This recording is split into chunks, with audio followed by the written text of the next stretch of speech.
tallaabadan oo meelmariyey xogayaha arrimaha dibadda ee Maraykanka Mike Pompeo ayaa sii xumayn karta xiriirka u dhexeeya Washington iyo Addis Ababa xilli Itoobiya ay waddo qorshe ay ku buuxinayso biyo-xireenka uu muranka ka taagan yahay. sida ay sheegtay jariiradda Foreign Policy, dhaqaalaha uu doonayo Maraykanka inuu hakiyo ayaa saameyn ku yeelan kara dhinacyada ammaanka, la dagaalanka argagixisada, tababarka ciidamada iyo ka hortagga tahriibka ee Itoobiya.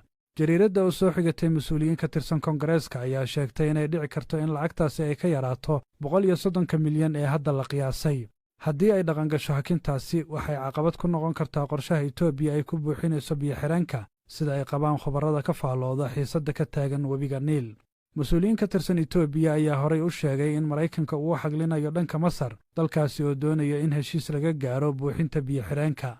Masar ayaa ku doodaysa in biyaha webiga Niil ay u leeyihiin mudnaan amniga qarankeeda ka mid ah, waxaana warbixin bishii Julaay uu daabacay Machadka Qorsheynta Qaran ee dalkaasi lagu sheegay in 12 nooc oo ka mid ah kalluunka webigaasi uu dabargo'i doono biyo-xireenka awgii.